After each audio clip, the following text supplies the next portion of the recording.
क्यों अपने संविधान को जलाने के लिए तैयार थे बाबा साहब भीमराव अंबेडकर? सुनने में थोड़ा अजीब सा लग सकता है, लेकिन ये सच है। क्यों भारतीय संविधान को जलाना चाहते थे? नाराजगी की क्या थी असल वजह? इस वीडियो में मैं आपको पूरी जानकारी दूंगा। बस आप हमारे साथ ऐसे ही अंत तक इस वीडियो में बने रहें।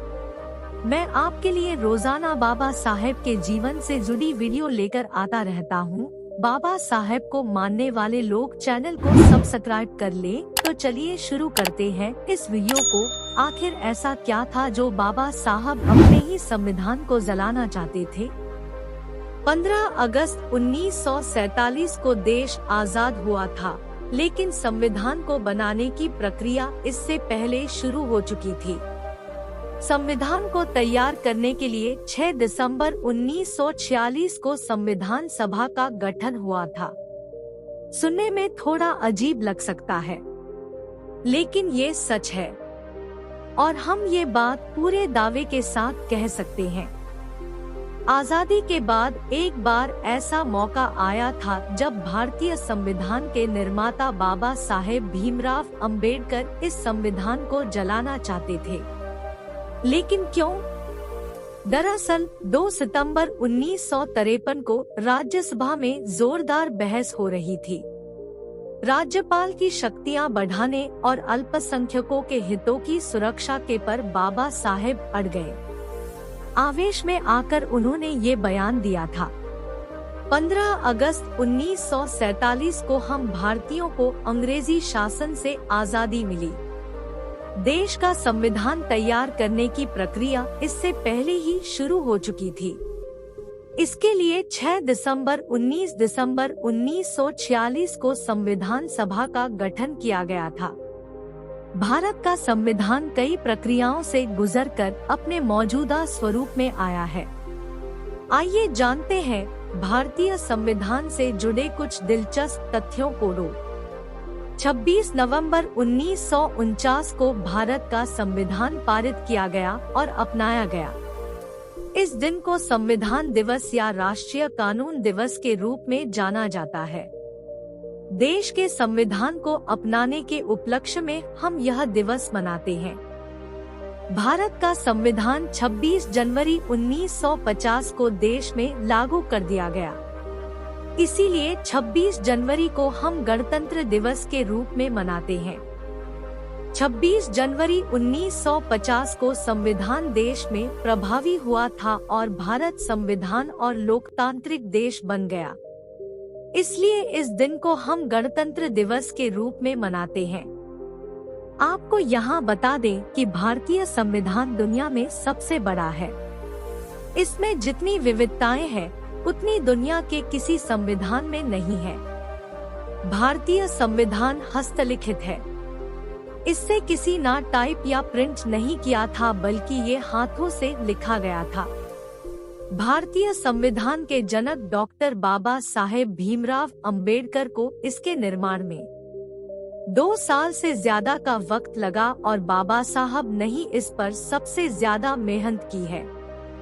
लेकिन क्या आप जानते हैं कि इतनी मेहनत के बाद भी बाबा साहब खुद ही चाहते थे कि संविधान को जला दिया जाए? इसके पीछे है एक दिलचस्प कहानी। दरअसल 2 सितंबर 1953 को राज्यसभा में बहस का मौका था। सदन में बहस जारी थी। मुद्दा था राज्यपाल की शक्तियां को बढ़ाना और अल्पसंख्यकों के हितों को ध्यान में रखना। बाबा साहेब इस पर अड़े हुए थे और संविधान संशोधन का और दूर समर्थन कर रहे थे। राज्यसभा में बहस के दौरान ही बाबा साहब ने कहा था कि छोटे समुदायों और छोटे लोगों को हमेशा यह डर सताता है कि बहुसंख्यक उन्हें नुकसान पहुंचा सकते हैं। मेरे मित्र मुझसे कहते हैं कि मैंने संविधान को बनाया है, लेकिन मैं आपको बताना चाहता हूँ कि इसे जलाने वाला पहला व्यक्ति भी मैं ही होऊंगा। मुझे इसकी कोई जरूरत नहीं, क्योंकि यह किसी के लिए भी अच्छा नहीं है।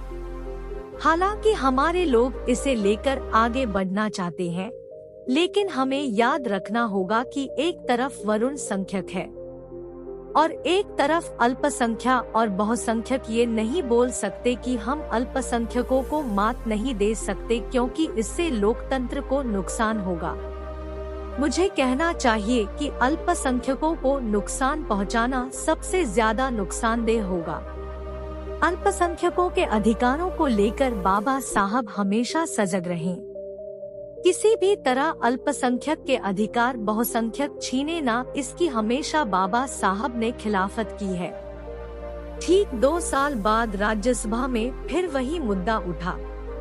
इस बार पंजाब से सांसद अनूप सिंह ने अंबेडकर के बयान को उठाया और कहा कि आपने कहा था कि संविधान को जला देंगे, जिसके जवाब में बाबा साहेब ने कहा कि मैं अभी भी यही आपको जवाब दूंगा।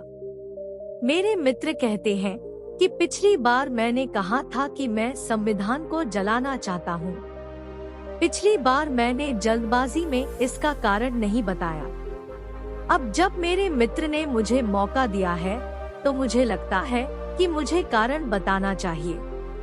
कारण यह है कि हमने भगवान के रहने के लिए एक मंदिर बनाया। इससे पहले कि भगवान को वहां स्थापित किया जाता, वहां आकर एक राक्षस रहने लगा तो उस मंदिर को तोड़ देने के अलावा क्या चारा है? हमने इसे असुरों के रहने के लिए तो नहीं बनाया था, हमने इसे देवताओं के लिए बनाया था। इसलिए मैंने कहा था कि मैं इसे जला देना चाहता हूँ। भारतीय संविधान सबसे बड़ा संविधान है। इसमें 25 भागों, 12 अनुसूचियां और 448 अनुच्छेद हैं। भारत इकलौता संप्रभु और गणतंत्र देश है जिसमें विविधताएं। संविधान सभा के 284 सदस्यों ने 24 जनवरी 1950 को इस पर साइन किए थे, जिसमें 15 महिलाएं भी थी। इसे पूरी तरह से प्रेम बिहारी नारायण रायजादा अपने हाथों से लिखा था, जिसके लिए उन्हें एक विशेष कमरा दिया गया था। इसे लिखने में करीब 6 महीने लगे थे। इसे लिखने में 303 नंबर की 432 का प्रयोग किया गया था, जिसे से मंगाया गया था। यहाँ बता दें कि इसके लिए उन्होंने एक भी पैसा नहीं लिया, बल्कि उन्हें सिर्फ हर पन्ने पर अपना और अपने दादा का नाम लिखने की अनुमति मांगी थी। संविधान को लागू करने के लिए 26 जनवरी की तारीख चुनने का भी एक ऐतिहासिक कारण था। दरअसल 26 जनवरी 1930 को भारतीय राष्ट्रीय कांग्रेस ने भारत को पूर्ण स्वराज घोषित किया था। इस तारीख को महत्व देने के लिए 26 जनवरी 1950 को संविधान लागू किया गया। पहले समझते हैं कि संविधान क्या है। संविधान मूल रूप से किसी भी देश का सर्वोच्च ग्रंथ होता है। यह वो किताब है जिस पर देश की संवैधानिक संरचना टिकी होती है। अगर सरल शब्दों में कहें तो ये वो किताब है जिसमें देश की सामाजिक, राजनीतिक और न्यायिक व्यवस्था का निर्देशन करने के लिए नियम लिखे होते हैं। संविधान ही बतलाता है कि समाज को चलाने का आधार क्या हो, कैसे देश के प्रत्येक नागरिक का अधिकार सुरक्षित हो, किसी व्यक्ति के अधिकारों का हनन न हो, सबको समान रूप से आगे बढ़ने का मौका मिले। आइए अब चर्चा करते हैं भारतीय संविधान से जुड़े दिलचस्प फैक्ट्स के बारे में। हमारा भारतीय संविधान अन्य देशों की तरह न तो कठोर है और न ही अधिक लचीला, लेकिन निश्चित रूप से इसे संशोधित किया जा सकता है। आज तक इसमें कुल 105 संशोधन हो चुके हैं। इसमें सबसे प्रसिद्ध 1976 का 42वां संशोधन है। यह संशोधन एक आपात स्थिति में किया गया था और संविधान की प्रस्तावना में 3 शब्द जोड़कर संशोधन किया गया था। वे 3 शब्द थे सेक्युलर, सोशलिस्ट एंड इंटेग्रिटी, यानी धर्मनिरपेक्ष, समाजवादी और अखंडता। दुनिया का सबसे लंबा और विशाल संविधान। भारतीय संविधान दुनिया में सबसे लंबा और सबसे विशाल संविधान है। आज इसमें लगभग 25 भाग, 12 अनुसूचियां और 448 अनुच्छेद हैं। यहाँ गौर करने वाली बात यह है कि भारत एकमात्र सॉवरेन एंड रिपब्लिक संप्रभु और गणतंत्र देश है जिसमें यह विविधता है। इस पर 24 जनवरी 1950 को संविधान सभा के 484 सदस्यों ने हस्ताक्षर किए थे। इसमें 15 महिलाएं भी थी। इनमें आरबीआई के पहले भारतीय गवर्नर सीडी देशमुख की पत्नी दुर्गाबाई देशमुख भी थी। साथ ही कुछ अन्य महिलाएं जैसे विजयलक्ष्मी पंडित, सरोजिनी नायडू, अम्मू स्वामीनाथन, दक्षिणायनी वेलायुधन, बेगम रायसुल का संविधान निर्माण में खास योगदान रहा है। दोस्तों, आज की वीडियो में बस इतना ही। इस चैनल पर मैं सिर्फ बाबा साहेब के जीवन से जुड़ी छोटी बड़ी सभी जानकारी लेकर आता रहता हूँ। यदि आप बाबा साहब को पसंद करते हो और इनके बारे में और अधिक जानना चाहते हो तो हमारे Baba Saheb video YouTube channel को सब्सक्राइब कर ले। वीडियो को पूरा देखने के लिए धन्यवाद। आपका दिन शुभ हो।